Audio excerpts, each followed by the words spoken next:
Well, before we get into that, Jeff, I want to back up here a second. What are you doing in inviting Marlon Starling on the show after he beat up your brother 2 times? What's up with that?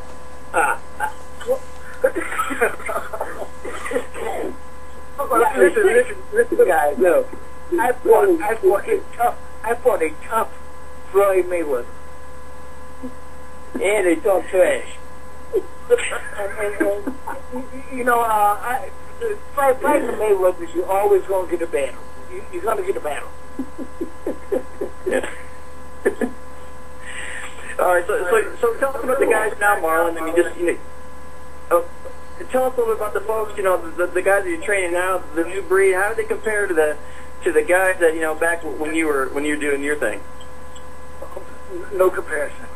No comparison whatsoever. I hate to say it, but I guess it's in the water. It's in the milk. It's in the milk. So these guys, they don't have what we had back in the early 80s. As far as so you think the talent level's a lot less? I think the talent level is not as good as it was. I hear a lot of people talking about the guy that beat Chad Dawson. What was his name? Andre Ward. Andre Ward. Yeah. They're saying how exceptional he looked. Andre Ward is a good fighter, no question about it. So he'll be a C-level fighter in our era. What do you think about that, Jeff? I mean, I think that probably the composition level is probably less. But also, I think that me, myself personally, I never like to judge fighters from different eras because there's no way you could ever put these 2 guys in the ring at the same time, at the same age. So I never really touched that. Jeff, I feel the same way about that. We always want to compare eras. We can't compare eras. Right. It's impossible. Exactly. What do you guys think as far as a commitment? To me, it seems like I'm a little bit. Well, I'm a whole lot younger than you. No, I'm just kidding. I'm a little bit younger than you guys. But when we were all growing up, we didn't have distractions. We didn't have cell phones. We didn't have Twitter. We didn't have texting. We didn't have. Well, we had the video games, but it just didn't seem like consume us. We had to go outside. Do you think the distractions have really played a part in these guys not really focusing and truly top fighters coming about? I think it had a good. I think it has a good impact on young kids being lazy. And do you guys? I mean, do you think the work ethic? I mean, do you think the talent might be there? But when you're working with guys, both you guys train fighters. Do you see that the distractions and maybe the dedication, the heart not being there that maybe guys back in your era had? Yes, I think it's a lot of distraction today. Not only it's a lot of distraction, it's a lot of money, and people are driven by money. I think we was driven by being the best. Yeah. Well, in kind of hearing you say that, and you're the one guy that I think you can certainly look at and say money was the thing for you because, just kind of go over the fact you retired really, really young, 32 years old, still one of the best welterweights in the world. Why did you decide to retire that? 31. Sorry, 31. 31. Why did you retire so young? Still at the top of your game. Why did you retire so young? And also, how were you able to not ever come back? I mean, so many guys have retired and come back, and retired and come back. So go over that a little bit with us. Well, the reason why, for one thing, I didn't look at the age. I look at how the body felt. And not only how the body felt. Too many of my friends were champions. So you didn't want to have to fight them? Well, I got to a point where, what more do you want? You want to be the best. You want to be the best. When Marlon Starling retired, he was the best welterweight in the world. Yeah. Hey, and Jeff, he's always kind of claimed that the reason you retired is because you were ducking him. Any truth to that? Well, I think me and Jeff boxed a few times in the gym. He was a Mayweather.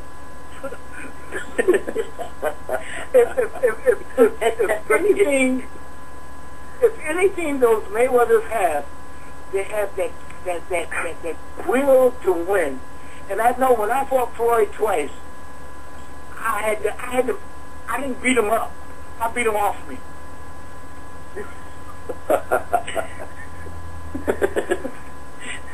Anything you say to that, Jeff? I never seen the fight. I just know about the fights. I know the press conferences I've seen and things like that, and and I know there was a lot of trash talking. So, but that's all I know. I mean, I never actually seen the fight. Well, me and your brother. Yes.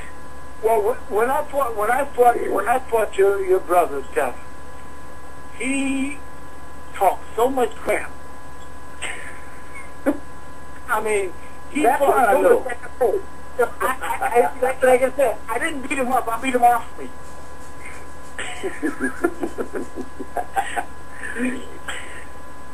Well, one thing I had seen in an interview, you were discussing Floyd Jr. and his level, or where he's at now and how he'd have compared, in your day had he fought. What do you think of him as a fighter? And do you think, I guess you had said you don't think he'd be undefeated if he'd fought back in your time, but how do you think he'd stacked up against the better fighters back then? Well, I think with Floyd Jr. Floyd Jr. He's not what you call real fast, but he's very sharp. I think with Floyd Jr., I think you have to give him a lot of feints, and you have to keep him in the middle of the ring. He's a good fighter, no question about it. But in my era, he's beatable. No question about it, he's a good fighter. But in my era, he's beatable. Don't forget, now we won 15. What do you have to say about that, Jeff? How do you think he'd have done? How would he have done against Marlon Starling? No way of telling. Like I said, I mean, I don't compare fighters from different eras. So, I mean, of course, I mean, me, myself, I feel Floyd has been a great fighter in any era. Doesn't matter. Right. Well, the only thing, to me, it seems like now, as compared to back then, in that era, it's like then, even if you were the best fighter, it would be harder, I would think, to be undefeated because, now it's kind of like Floyd and there's everybody else. But you go back then, it seemed like there were so many great fighters at every division that even if you were the best, the chances are you're going to get knocked out by somebody at some point because with so many great fighters on any given night, someone's going to have just maybe a little bit more than you.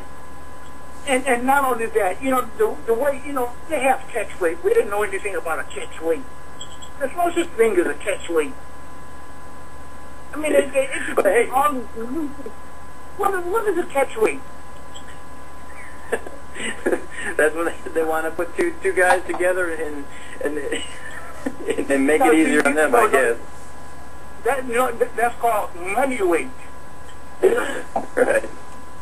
But Marlon, that's money weight. Marlon, you got Marlon. You know who created the catch weight?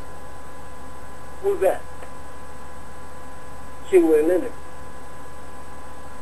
He was the inventor of the catch weight. Exactly, but don't forget now.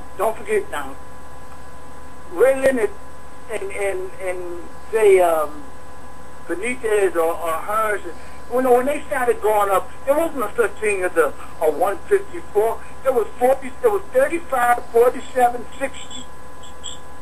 We didn't have that in between. Well, Jeff, not only he created the catch weight at light heavyweight. We had 15. Don't forget, we had 15 rounds too. No, For one thing about it, when I fought, you was going to be here for the long run, right? And I did. So he is being conditioned. And one thing about Floyd Mayweather Jr., to me, he's a very well-conditioned athlete. So do you think that actually, if the sport was still at 15 rounds a day, that would actually play you? I mean, now he's undefeated, so obviously it wouldn't be, it's not too hard now, but it would even be more to his advantage if it was 15 rounds still? No, I'm not sure. Like Jeff said, You know, we can't. We always compare errors. You know, I look up on Facebook and I see Joe Louis fighting Muhammad Ali. Those things will never happen. I hate when people talk about it. Let's be happy with what we have